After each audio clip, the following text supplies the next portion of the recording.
Olá, boa noite, que a graça e a paz do Senhor Jesus Cristo seja contigo, meu irmão, minha irmã, você que está assistindo esse vídeo. Nós estamos estudando a carta aos Hebreus e hoje estamos no capítulo 12. E depois de termos iniciado esse capítulo, hoje eu vou tentar ser um pouquinho mais breve, mais rápido. E eu espero que você goste, consiga assistir o vídeo todo, tá bom? Aprenda da palavra, cresça na graça e no conhecimento do Senhor. Se você gostar, por favor, dá um likezinho, né? Se você gostar, se inscreva no canal, compartilhe essa mensagem com os teus amigos. E eu sei que Deus vai alcançar muitas pessoas através do seu poder e da sua palavra. Afinal, é por isso que Ele nos chamou. É por isso que Ele nos deu o ministério da reconciliação, para que através de nós rogássemos aos homens que entrem em paz com Deus, que se reconciliem com Deus. E só existe um caminho para isso, através da fé no nosso Senhor e Salvador Jesus Cristo. A Ele a honra, a glória e o louvor para todos sempre. Então, desde já, vamos ao texto. Agora vamos falar de Hebreus capítulo 12, do versículo 14 até o 17, é o objeto do nosso estudo de hoje, tá bom? Você pode abrir a tua Bíblia lá e acompanhar comigo aqui, se você preferir, né? Eu sei que vai ficar bacana para a gente fazer da melhor maneira possível. Coloco aqui, Hebreus capítulo 14. Nós vamos falar sobre as veredas direitas e perigos que ameaçam a vida cristã. As veredas direitas, o caminho reto, né? Porque no versículo 12 e 13, o autor, o escritor, o Espírito Santo está dizendo, olha, fortaleçam as mãos cansadas, os joelhos que estão vacilantes ou trôpegos, né? Pessoa que está desanimada, fortaleça-se. Fortaleça-se no Senhor, busque no Senhor a tua fortaleza, espere no Senhor, confie no Senhor, fazendo veredas retas ou caminhos retos, veredas direitas, para que aquele que é manco não se desvie inteiramente, antes volte a andar no caminho. Ou seja, a pessoa que foi ferida, que foi machucada, que está desanimado, não foque naquilo que te fez cair. Não tenha em mente aquilo que te fez cair, a tua dor, a tua ferida, a tua ofensa, aquilo que te ofendeu, mas tenha sim como foco a cura que você recebe a partir da palavra de Deus, a partir do próprio Deus. Somente em Deus nós temos a cura completa para as nossas feridas e é buscando a Ele que nós vencemos o desânimo. E depois de vencer o desânimo, agora a gente precisa fazer veredas direitas ou caminhos retos para que a gente possa caminhar, né? Removendo aquilo que atrapalha, lançando fora a amargura, o ressentimento, as ofensas e coisas como essa que a gente vai tratar nesse pequeno trecho que está em Hebreus 14, aliás, Hebreus 12, do 14 até o 17. Veredas direitas e perigos que ameaçam a vida cristã. Vamos ao texto. Diz assim a palavra: segui a paz com todos e a santificação, sem a qual ninguém verá o Senhor. Tendo cuidado de que ninguém se prive da graça de Deus e de que nenhuma raiz de amargura brotando vos perturbe e por ela muitos se contaminem. E ninguém seja devasso, ou em outra versão, impuro. Ninguém seja devasso ou profano, como Esaú, que por uma refeição vendeu o seu direito de primogenitura. Porque bem sabeis que, querendo ele ainda depois herdar a bênção, foi rejeitado, porque não achou lugar de arrependimento, ainda que com lágrimas o buscou. Certo? Então aqui está o texto que a gente vai tratar. Tenho certeza que a gente vai aprender bastante aqui. Então aqui o autor ele trata e começa a fazer uma admoestação, uma exortação, um encorajamento e uma advertência contra o contágio com o mundo. Ele está deixando muito claro que nós como cristãos precisamos sim ser separados do mundo, santos para Deus, separados para Deus, viver para Deus, né? É uma admoestação contra o contágio do mundo, para guardar-se incontaminado do sistema do mundo.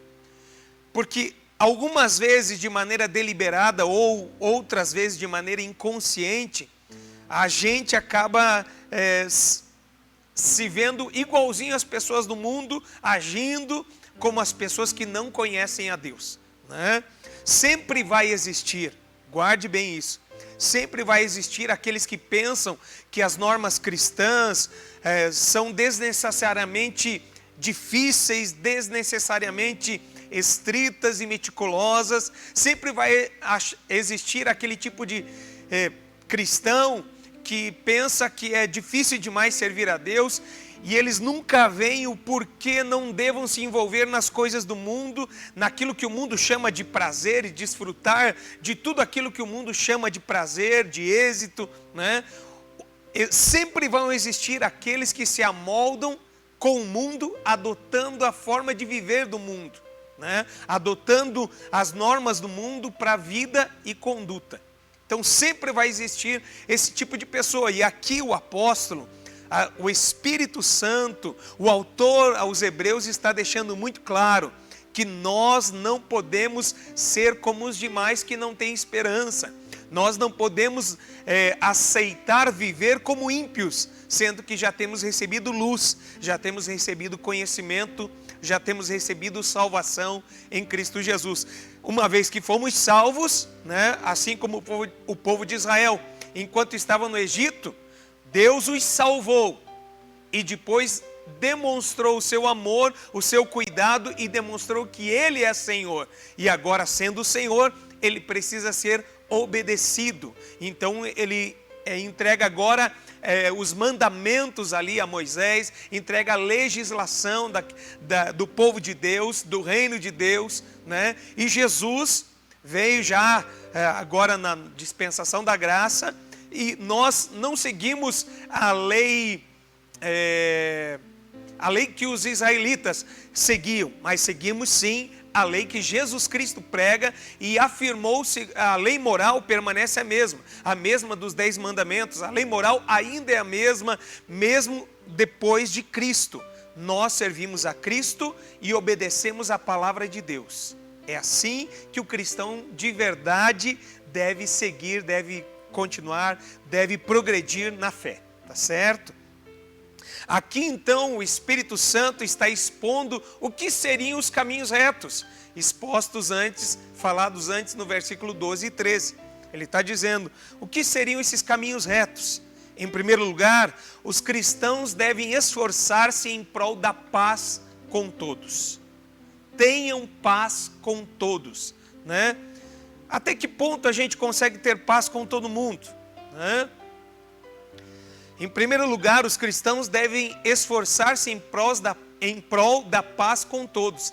Não significa paz a qualquer preço, mas a paz com todos os homens é possível somente dentro dos limites daquilo que é certo.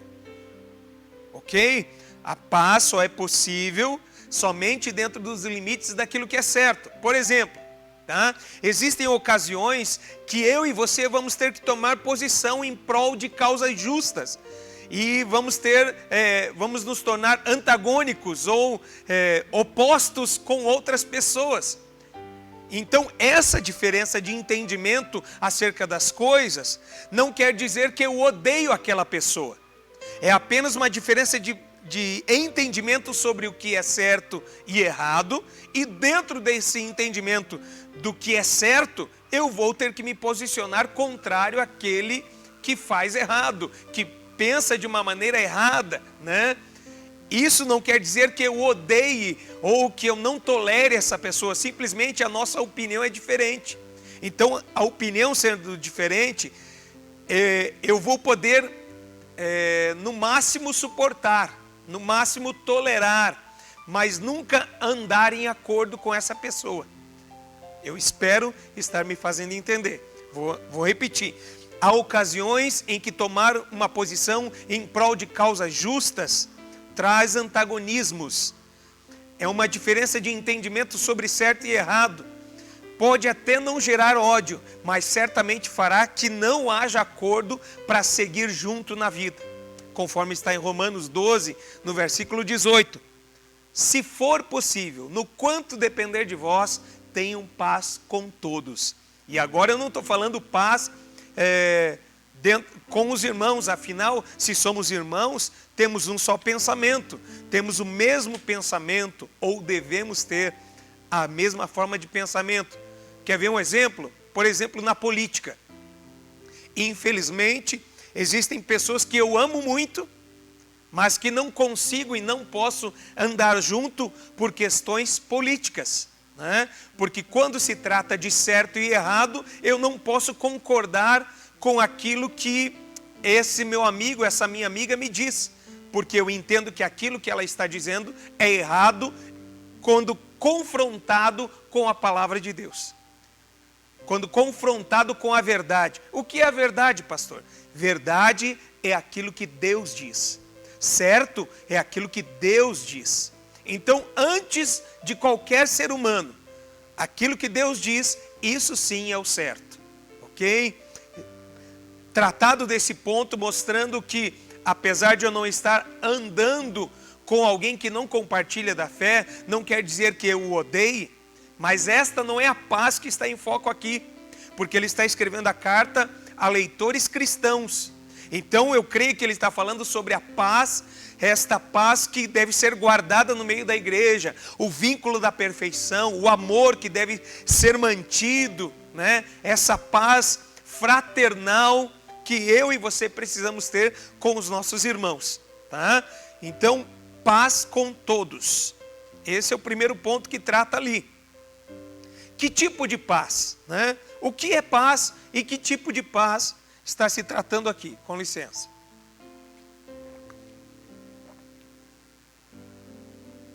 Que tipo de paz está se tratando aqui? Como já disse, não significa paz a qualquer preço. Paz, em primeiro lugar, significava o maior bem-estar que alguém podia desfrutar. Isso é paz. Isso é viver em paz. É o maior bem-estar que alguém podia desfrutar. Sendo cristão, nós sabemos que a paz com Deus é o principal. Ok? Agora estamos falando em termos humanos, em termos de igreja, né? Era aquilo que, então, em primeiro lugar, significava o maior bem-estar que alguém podia desfrutar. Era aquilo que fazia com que o homem alcançasse o seu topo na vida. O topo mais alto da sua vida, porque estava em paz consigo mesmo, em paz com Deus, em paz com as pessoas.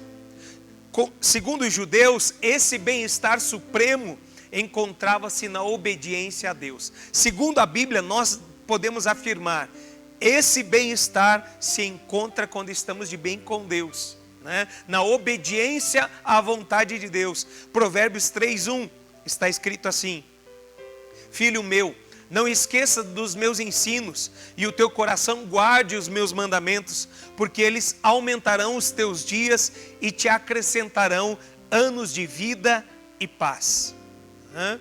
Em segundo lugar, paz significa relações justas entre os homens. Um estado em que se prescreve o ódio, em que o ódio deixa de existir e que cada um busca o bem do seu próximo. Significa então aquele vínculo de amor, perdão e serviço que une os homens entre si. Como eu digo, é esse tipo de paz que está tratando o texto. Busquem a paz, esforcem-se pela paz, desejem a paz, sejam de paz. Jesus diz ali em Mateus capítulo 5, bem-aventurados os pacificadores. Não aqueles que fazem guerra, são felizes os pacificadores. Então devemos buscar a paz e não da maneira que o mundo quer, mas da maneira que Cristo dá, da maneira que Deus nos dá. Então na obediência a Deus, na obediência à palavra e buscando praticar a palavra, a gente acaba vivendo em relação justa entre os homens. E isso estabelece entre nós paz, não há desavença, ok? Esse tipo de paz tem que ser a nossa finalidade, tem que ser perseguida, tem que ser buscada. Esta paz requer um esforço, é produto de esforço, disciplina e empenho. Empenho e submissão à palavra de Deus, ok? Esforço e empenho e submissão à palavra de Deus. Assim nós alcançamos a paz. Existem irmãos que mesmo diante de um pedido de perdão, por exemplo, eu até escrevi para não esquecer. Existem irmãos que mesmo diante de um pedido de perdão, eles fecham o coração. Eles se colocam longe daquilo que deveria ser o correto, né? Preferem continuar azedos com o seu ofensor, pois consideram impossível perdoar alguém que não demonstre mudança, somente aí perdoariam. Está entendendo? Existem pessoas que dizem assim, mesmo diante de alguém que chega e lhe pede perdão por algo que causou, e pede perdão, pede desculpas, mesmo assim a pessoa diz dentro de si, não vou perdoar porque eu não estou vendo mudança ainda. Depois que eu perceber alguma mudança, aí então vou perdoar. Esse tipo de perdão é apenas um perdão humano. Esse que perdoa somente quem já merece ou quem faz por merecer, é um perdão humano, pois qualquer um de nós perdoaria alguém que mereça o perdão. Mas a graça de Deus e o amor que Deus derramou sobre nós, colocando em nós o amor de Cristo, colocando em nós o Espírito Santo, a graça manifestada a nós e que Deus espera que nós manifestemos aos outros, né? É aquela que perdoa até quem ainda não merece. Perdoa até quem ainda não merece, mas que de fato se arrependeu. Ok? A graça que Deus derramou sobre nós perdoa aquele que ainda não merece, mas se arrependeu de fato, né? Como diz a palavra de Deus, né? É Jesus que ordena dessa maneira. Vou colocar aqui o texto, né? Voltando aqui um pouquinho, né? Mateus 18:33, esse é o texto. Não devias tu igualmente ter compaixão do teu companheiro, como eu também tive misericórdia de ti? Jesus contando uma parábola, ele é o próprio Senhor que perdoa as ofensas ou a dívida do seu empregado. E ele espera que aquele empregado que lhe devia 100 denários, perdoasse, aliás, que lhe devia 1 denário, um talento, perdoasse o seu irmão que lhe devia 10 talentos, né? Ele esperava que o seu servo reagisse da mesma maneira com que o Senhor reagiu a ele. Quando ele chega e diz, Senhor, eu não tenho como te pagar, perdoa a minha dívida. Perdoa a minha dívida, perdoa o meu pecado. O Senhor espera que a gente haja da mesma maneira. Também diz aos Colossenses, capítulo 3, que nós devemos perdoar àqueles que nos ofendem, como também fomos perdoados. Como diz a oração que Jesus ensinou, Pai nosso, perdoa os nossos pecados, assim como nós perdoamos a quem nos tem ofendido. É isso que Deus espera de nós, mas existem pessoas que preferem resistir à vontade de Deus, ao invés de resistir ao diabo. Preferem resistir a Deus, resistir à vontade de Deus, resistir à palavra de Deus, do que resistir ao diabo.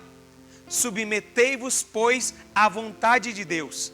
Cumpram a vontade de Deus. Resistir ao diabo. Como é que a gente resiste ao diabo? Cumprindo a vontade de Deus.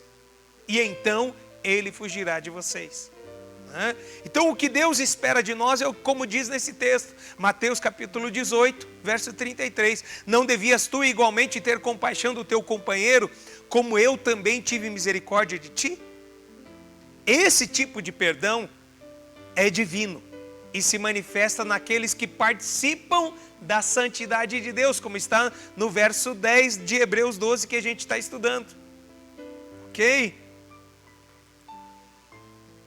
É esse tipo de perdão que Deus espera que a gente pratique a fim de vivermos em paz.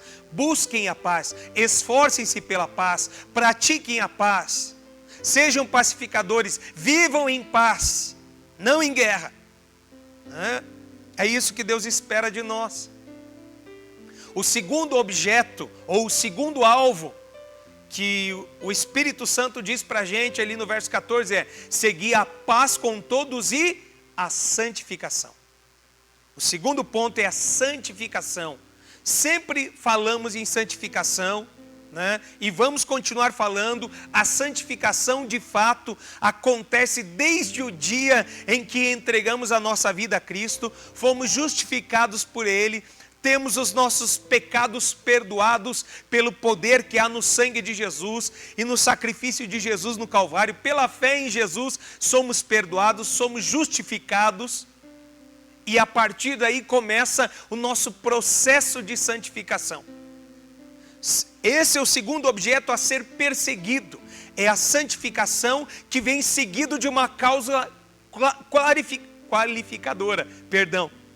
Ele diz ali, olha, segui a paz com todos e a santificação, sem a qual ninguém verá o Senhor. Esta é a cláusula qualificadora, sem a qual ninguém verá o Senhor. Isso quer dizer que essencialmente é necessário que busquemos a santificação. Isto é indispensável na vida do cristão, né? A palavra que está ali, santidade, hagiasmos, ou santificação, né? Que tem a ver com a santidade em ação. A raiz da palavra indica sempre diferença e separação. Ou seja, nossas normas cristãs, nossa norma de vida cristã, nossa conduta não deve ser a conduta do mundo. O seu ideal, o meu ideal é diferente. Nossa recompensa é diferente. Nossa finalidade é diferente. Sua finalidade, a nossa finalidade não é estar apenas de bem com os homens, mas primeiramente de bem com Deus. É isso que Paulo quer dizer quando ele escreve o seguinte: eu não procuro agradar aos homens, mas a Deus, porque se fosse agradar aos homens, não agradaria a Deus. É nesse sentido que Paulo está falando, no sentido de santificar-se para Deus e de ter uma vida diferente daquele que está amoldado, acomodado no sistema do mundo. Cristão precisa sim ser diferente e fazer a diferença. É nesse sentido de santificação, nesse sentido de separação, é como se a igreja e o cristão fossem uma ilha que está rodeada de paganismo, de idolatria, de prostituição, de perversidade. Nós cristãos, nós, a igreja, somos como que uma ilha, e a vida nesta ilha tem as suas leis, a sua maneira de agir, a sua maneira de ser, para influenciar o mundo e não ser acomodado com o mundo, amoldado com o mundo e tomarmos o jeito do mundo para viver na ilha. Se queremos agradar a Deus, existe a maneira correta de agradar a Deus. A santificação é muito mais profunda do que apenas alguns rituais ou cerimoniais. É muito mais profunda de que jejuar 1 dia, 5 dias, 21 dias, orar todos os dias, manhã, tarde e noite.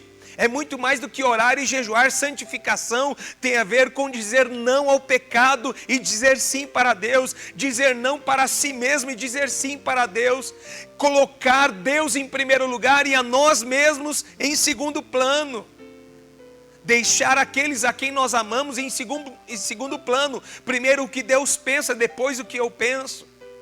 Isso é santificação.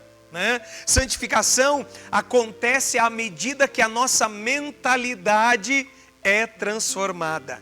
Santificação acontece na medida que a nossa mentalidade é transformada e, consequentemente, nós passamos a entender e compreender qual é a vontade de Deus e passamos então a obedecer à vontade de Deus. É assim. Em outras palavras, santificação é o mesmo que metanoia, mudança de mente. Aí ele parte então agora para o versículo 15. Versículo 15 que a gente leu ali, né? Opa, perdão. Esqueci uma parada importante aqui. Ok.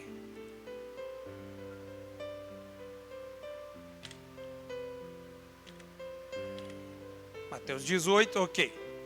No versículo 15 ele vai dizer o seguinte: a palavra traduzida, ou a palavra no original é episcopel, tá? Episcopel. que significa literalmente exercer superintendência, tendo cuidado, né? Ou atentando diligentemente, exercendo superintendência para que ninguém se exclua da graça de Deus, para que ninguém se prive da graça de Deus. É isso que ele está falando ali no versículo 15, né? Que era bom até nós lermos novamente, eu vou voltar lá para a gente ler.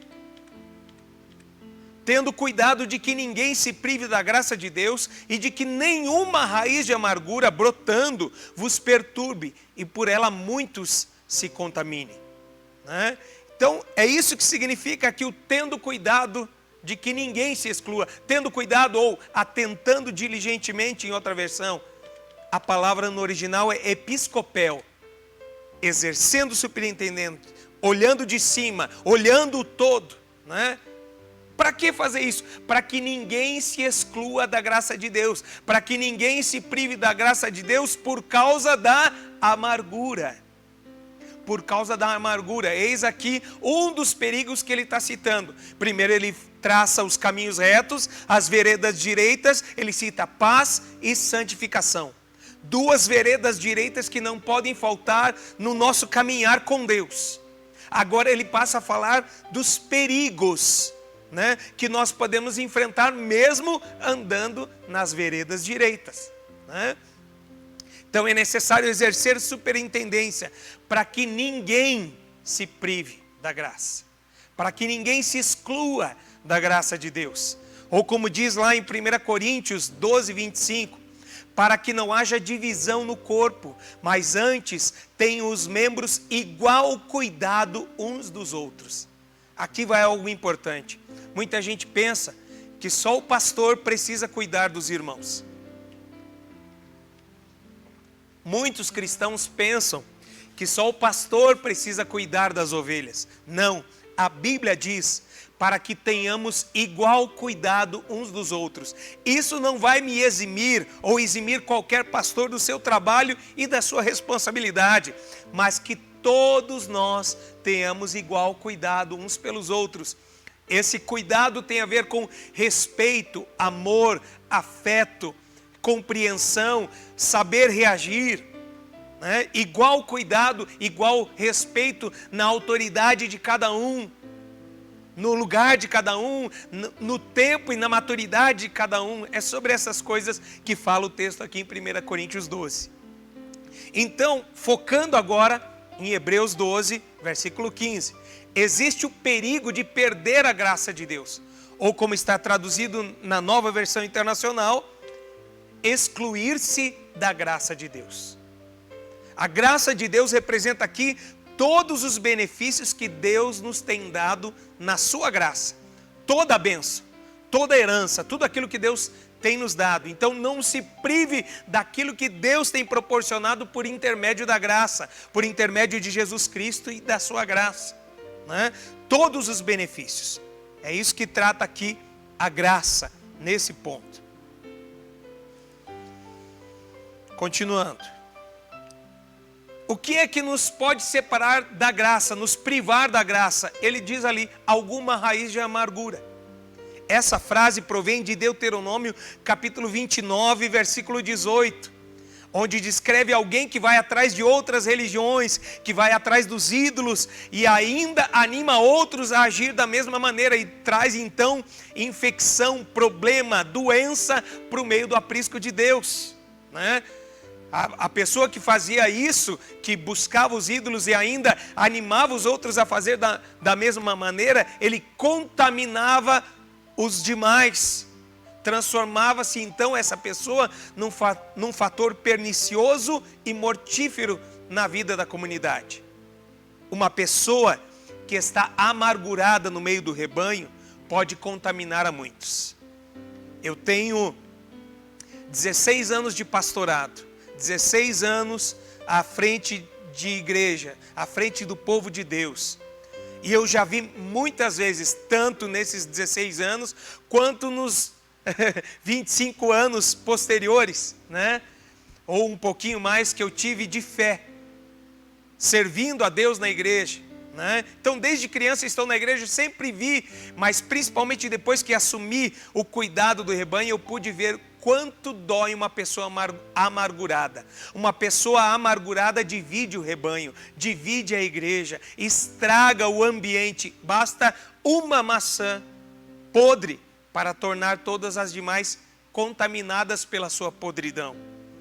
Basta uma pessoa amargurada que comece a contaminar, a espalhar essa contaminação, a espalhar essa amargura. Muitos serão contaminados e a perda pode ser grande, né? Então, alguma raiz de amargura vem desse lugar, vem dessa frase em Deuteronômio 29:18. A amargura, gente, ela sempre que existe, a amargura sempre que existe estende sua influência. Sempre que existe amargura, ela estende sua influência. É bom que a gente escreva isso, guarde isso. A amargura separa as pessoas que estão envolvidas no assunto e contamina outras pessoas que ficam igualmente envenenadas e doentes. Veja o que diz o apóstolo Paulo, 1 Coríntios 11:29, um texto bastante conhecido e falado na ceia do Senhor, né? Porque o que come e bebe indignamente, come e bebe para a sua própria condenação, não discernindo o corpo do Senhor. Repare bem, não discernindo o corpo do Senhor. Por causa disto, há entre vós muitos fracos e doentes, e muitos que dormem. O que é que torna fraco e doente uma pessoa? É não discernir o corpo do Senhor. Não é deixar de comer o pão e beber o vinho. É não discernir o corpo. Quem é o corpo de Cristo? É a igreja, são os irmãos, é a comunidade de fé. Quem não discerne os seus irmãos, quem não ama os seus irmãos, quem não tem comunhão genuína com os seus irmãos, é alguém que está comendo e bebendo indignamente. E por causa disso se torna fraco e doente. E aqueles que estão contaminados por esse tipo de amargura, também ficam fracos e doentes. Ficam limitados na fé. Ficam sofrendo, padecendo, coisas que não precisariam padecer. Basta praticar a palavra de Deus e perdoar, perdoar, esquecer, e o Espírito Santo vai tratar o coração para que o sentimento mude, para que a confiança seja restabelecida. Eu não estou falando de algo fácil. Eu sei que é difícil perdoar. Eu sei que é difícil. Sou ser humano como você. Tá? Quer ver um exemplo de amargura que contamina? Tem um exemplo na palavra de Deus de um homem que ficou amargurado. Absalão, filho de Davi. Né? Por causa de uma ofensa, e não importa se a ofensa era justa ou não, mas por causa de uma ofensa, ele se tornou inimigo do rei Davi. Ele se tornou inimigo do seu pai. Por causa de uma ofensa, e por causa da amargura que essa ofensa lhe causou, ele se tornou um rebelde. Ele privou a si mesmo de desfrutar dos benefícios de ser filho do rei. Ele se levantou contra a autoridade do seu pai, se levantou contra a autoridade do rei. Ele quis o trono em lugar de Davi, ele criou uma rebelião, ele arrastou multidões, ele começou a contaminar um aqui, contaminar um ali, dizendo assim, se meu pai não te atende, que bom se eu fosse rei, eu te atenderia. Que bom se eu pudesse resolver, se eu tivesse a autoridade para resolver, eu resolveria. Mas o meu pai é o rei, não sou eu. Então, com essa conversinha fiada, ele ganhou o coração de muitos, a ponto de que muitos seguiam Absalão. A Bíblia mostra que ele arrastou multidões de que maneira? Muitos que seguiam Absalão nem sabiam por que estavam seguindo. Muitos que estiveram lá para ver a coroação de Absalão, não sabiam por que estavam lá. A Bíblia diz essas coisas, tá? Então, ele foi contaminando a muitos. Se levantou contra a autoridade do rei, arrastou multidões, inclusive pessoas que não sabiam nem por que estavam envolvidas. Ou seja, ele contaminou a muitos. E depois de se amargurar, estar envenenado, deixar a ofensa crescer, se transformar numa raiz de amargura que brotou, contaminou muita gente, ele viveu o resto da vida odiando seu pai, e foi morto, preso pelos cabelos. A sua cabeça ficou pendurada e o seu corpo pendurado em alguns galhos que lhe prenderam pelos cabelos ou pelo pescoço, eu não lembro bem agora, mas ele ficou preso. Preso no quê? Preso na sua mentalidade. Ele ficou preso na sua mentalidade e com 3 dardos no coração. Foi assim que morreu Absalão. Assim morrem os amargurados. Assim os amargurados deixam o aprisco. Assim os amargurados, além de deixar o aprisco, contaminam a muitos para que também deixem o aprisco, para que também se afastem de Deus, para que também se afastem da igreja, ao invés de caminhar para o caminho da reconciliação, da paz com todos, da santificação. Santificação exige renúncia. Renúncia da razão, renúncia da ofensa, liberar perdão, arrancar, cortar pela raiz a tal raiz da amargura. Não deixe isso contaminar você. Até porque esse é o mandamento de Cristo. Mais um texto, veja comigo, Mateus capítulo 18, agora o verso 34 e 35. E indignado, o seu senhor o entregou aos atormentadores, até que pagasse tudo o que devia. Assim vos fará também meu Pai Celestial, se de coração não perdoardes cada um a seu irmão as suas ofensas. É assim que Deus fará com aquele que prefere guardar em si mesmo a raiz de amargura e deixar de perdoar e deixar de se reconciliar. Então perdoe hoje e perdoe de coração. É o que ensina o nosso Senhor Jesus. Vale a pena ler o que está lá em Mateus capítulo 18, meu irmão. Depois ele parte então para o versículo 16 e 17. Verso 16 e 17 eu vou voltar aqui para a gente ler novamente.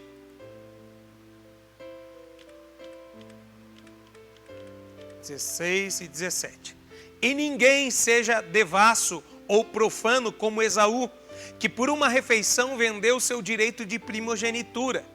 Porque bem sabeis que querendo ele ainda depois herdar a bênção, foi rejeitado, porque não achou lugar de arrependimento, ainda que com lágrimas o buscou. Quero deixar bem claro aqui que o fato de Esaú ter vendido a sua primogenitura para Jacó, fala de que tipo de homem ele representa aqui. Que tipo de homem ele é. E a gente vai ver aqui. Ok?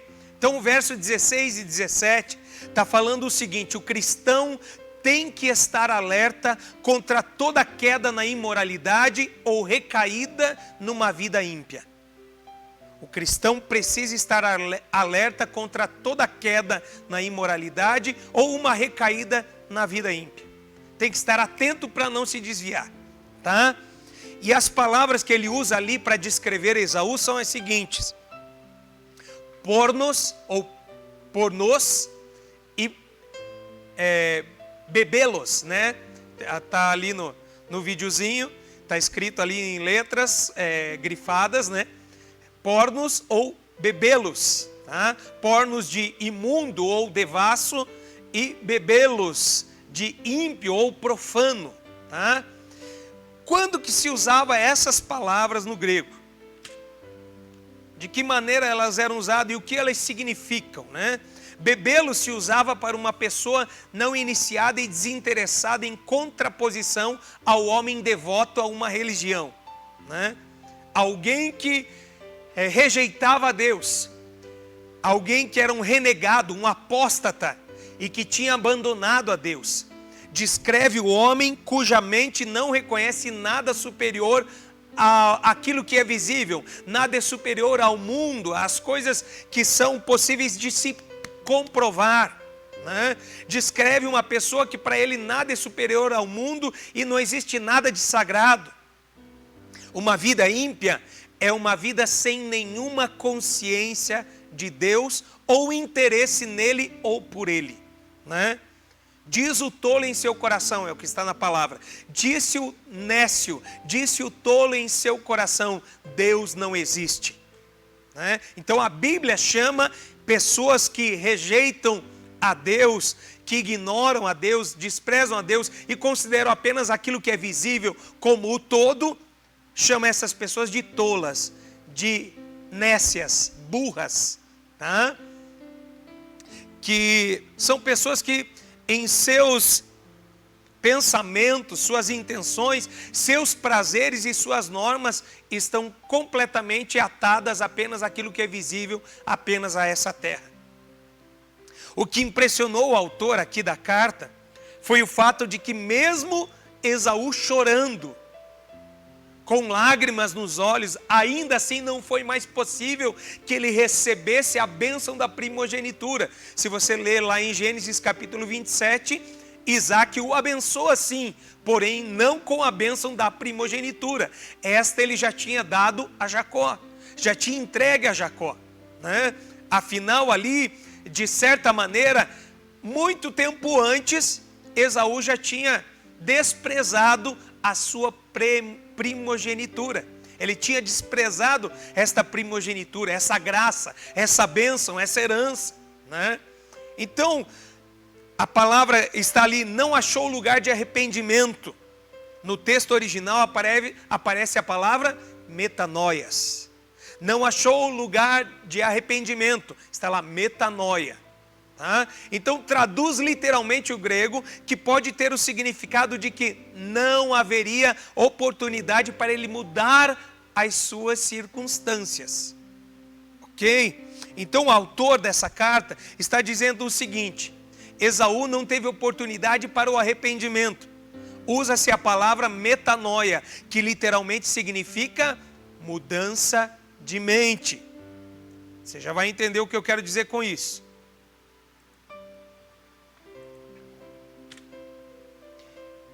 Esaú, a gente pode dizer então que Esaú não experimentou a mudança de mente, conforme está em Romanos 12, versículo 1 e 2. Um trecho desse versículo e desse capítulo diz assim: transformai-vos pela renovação do vosso entendimento.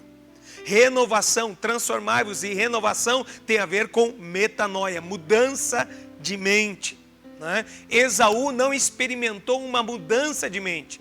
Não é então que não tenha havido oportunidade de perdão, ou não quer dizer que não haja oportunidade de perdão para alguém que no primeiro momento despreza a graça, tá? Ou despreza a primogenitura. Aqui está relacionado ao triste fato de que há certas coisas e há certas opções e escolhas que nós fazemos na vida que não podem se desfazer das consequências. E nem que Deus queira evitar que a gente carregue as consequências, elas virão sobre nós. Quer ver um exemplo? Vou dar um exemplo simples, muito simples, né? Por exemplo, um jovem na sua adolescência, ou uma jovem donzela, né? Ou um casalzinho de jovens, né? Resolvem se entregar ao sexo, né? A virgindade e a pureza deles jamais será recuperada. Jamais será recuperada.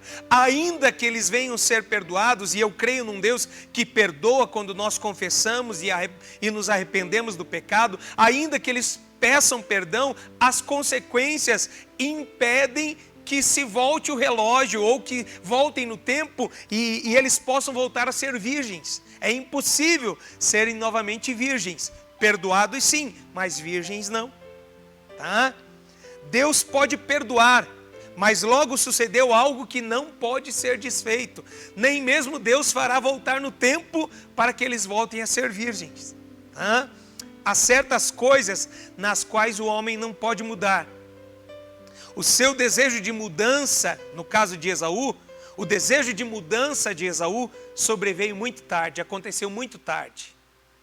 Então, lembra daquela amargura que nós falamos agora há pouco? Lembra agora há pouco da raiz de amargura que faz você ficar privado da graça de Deus? Não deixa para depois. pode ser tarde demais. Não deixe para depois, pode ser tarde demais. Tá? Então existem coisas que não vai dar tempo. Então hoje é dia oportuno, agora é a hora, agora é o momento de fazer vereda direita, caminhar pela vereda direita da paz e da santificação, da paz com todos e da santificação, sem a qual ninguém verá o Senhor. Tirando fora esse perigo de privar-se da graça de Deus ou de excluir-se da graça de Deus. Esaú representa a pessoa que tem direito a uma bênção extraordinária. Acontecendo alguma coisinha aqui com o meu computador. Esaú representa a pessoa que tem direito a uma bênção extraordinária, a uma herança incorruptível, mas que exigiria dessa pessoa uma mudança de mentalidade para poder tomar posse dessa bênção. E por rejeitar a mudança de uma mente mundana e carnal, jamais poderá desfrutar da bênção que seria sua. De certa maneira, é aquilo que Paulo escreve aos Gálatas. De certa maneira, é aquilo que Paulo escreve aos Gálatas. Enquanto o herdeiro é menino, em nada difere do escravo, embora seja dono de todas as coisas, ou tenha direito a todas as coisas. Né? Ele permanece escravo, ele não alcançou a maturidade, então ele não tem direito a tomar posse da herança. Né? Aqui no caso de Esaú, nós estamos vendo o exemplo de alguém que preferiu primeiro a sua vontade e por preferir a sua vontade, desprezou a graça de Deus, desprezou a primogenitura, desprezou a bênção de Deus. Lembre que graça aqui que eu estou falando, todos os benefícios que Deus nos dá através da sua graça. Né? Esaú representa aqui aquele que em primeiro lugar, Esaú representa aqui aquele que em primeiro lugar tem em conta as necessidades do seu corpo, que dá preeminência aos prazeres imediatos e às paixões humanas, que vende o direito de primogenitura para encher o estômago, ou para satisfazer o seu prazer. Ou seja, ele faz primeiro a sua vontade e somente a sua vontade. Ele representa essa pessoa que faz primeiro a sua vontade, somente a sua vontade. Alguém que apenas diz que Jesus é o Senhor, mas continua Senhor de si mesmo. Que coloca o seu desejo e o seu instinto como prioridade. É uma pessoa que não está buscando a santificação. Quem coloca o seu desejo e o seu instinto como prioridade, não está buscando a santificação. E como diz o texto, sem esta não verá o Senhor. Vou apenas dar um exemplo. Certa feita, um pastor chega para uma ovelha que estava andando em imoralidade sexual e tendo relacionamento sexual com mais de uma mulher e eram mulheres comprometidas ou não, mas ele não era comprometido com nenhuma delas, não era casado com nenhuma dessas mulheres. Crente, estando na igreja, participando de ministérios, o pastor chega para corrigi-lo e dizer assim para ele: olha, você não pode continuar desta maneira, você vai ter que ficar em disciplina, porque agindo dessa maneira você está pecando contra Deus, está trazendo maldição para a igreja. A resposta dele foi a seguinte: mas o que eu faço com as minhas necessidades? O que eu faço com os meus instintos? Eu sou homem, eu preciso suprir as minhas necessidades. Esqueceu ele aquilo que disse Jesus: por amor de Deus e do reino de Deus, muitos se fizeram eunucos. Mas não é todo mundo que está preparado para isso, né? Infelizmente, a gente sabe qual é o final da história. Ou a pessoa, pode acontecer da pessoa se arrepender, abandonar o pecado, ser disciplinada, ser restaurada no ministério e continuar e seguir em frente, agora com uma outra mentalidade, não a mentalidade mundana, né? Uma mentalidade transformada pelo Espírito Santo e não uma mentalidade acomodada ao sistema do maligno e do mundo, né? Pode acontecer dessa pessoa ser transformada e arrependida, retornar ao ministério, mas na maioria das vezes acontece o que aconteceu desta vez. A pessoa acaba saindo da igreja.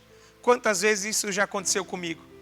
De tentar corrigir uma ovelha, de mostrar para ela o seu pecado, e ao invés de se submeter à disciplina do Senhor, ela prefere sair do aprisco, abandonar e dizer: ninguém me ama, ninguém me quer, né?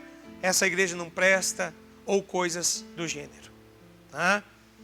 Então, pastor, o que o senhor está dizendo é que sem santidade eu não serei salvo, sem essa santidade eu não serei salvo. O que é essa santidade que está falando ali no verso 10? É de sermos semelhantes a Jesus. Tá? Não quer dizer que uma pessoa que... eu não posso me contradizer aqui, mas preciso explicar da melhor maneira possível. Pastor, sem essa santidade eu não serei salvo, não verei o Senhor. Irmãos, eu creio naquilo que a Bíblia diz, e a Bíblia diz o seguinte, que Jesus nos faz santos. Para a igreja aos Coríntios, o apóstolo Paulo escreveu o seguinte: aos santos, amados, eleitos. E quando você discorre a carta, você vê que eram pessoas que estavam ainda mergulhadas no pecado, mas que já eram chamados de santos. Ou seja, pela fé em Cristo Jesus, nós saímos de uma condição de impiedade e somos agora separados do mundo. Ou seja, somos colocados em condição de viver a santidade. Somos transportados do reino das trevas para o reino da luz. Ele nos dá plena condição de termos uma vida santa, sim. De vencermos o pecado, sim. De abandonarmos o pecado, sim. Então, é o próprio Senhor que nos faz santos. Pela graça sois salvos. Isso não vem de vós, é dom de Deus, é o que diz a palavra aos Efésios. Ele nos comprou e nos fez povo seu, a sua propriedade particular, peculiar, a sua geração eleita, o seu povo escolhido, separado.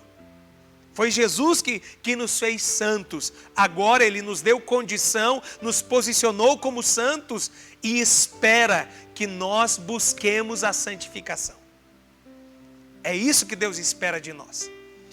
Por isso, enquanto estamos aqui, precisamos nos posicionar como parte desse povo e buscar essa santificação, de nos tornarmos semelhantes a Jesus. Afinal, foi para isso que Jesus nos salvou, para que sejamos semelhantes a Ele, cumprindo o propósito de Deus, conforme está em Romanos 8:28, né? Que sejamos semelhantes a Jesus. E para terminar, eu quero terminar com um provérbio importante aqui, né? Alguém escreveu com muita sabedoria o seguinte: leia a Bíblia para ser sábio, creia na Bíblia para ser salvo, pratique a Bíblia para ser santo. Quer você ser chamado santo e reconhecido como santo, pratique a palavra de Deus, obedeça aos mandamentos, viva a palavra de Deus de maneira genuína, queira sim, não se importe se vão te chamar de carola, se vão dizer que você é um fanático, que você não pode isso, que você não pode aquilo. Não é que não podemos. A Bíblia diz, o apóstolo Paulo escreveu: todas as coisas me são lícitas, mas nem todas me convêm. Todas as coisas são lícitas, mas nem todas edificam. Todas as coisas nos são lícitas, mas nem todas edificam, nem todas convêm, e eu não me deixarei dominar por nenhuma delas. Afinal, Deus me resgatou sim, me colocou numa vereda direita. Qual é a vereda direita? Buscar a paz e a santificação, removendo as pedras, né? Com a finalidade de evitar os perigos, de excluir-me da graça de Deus, de ser privado da graça de Deus e de viver uma vida que não honra a Deus.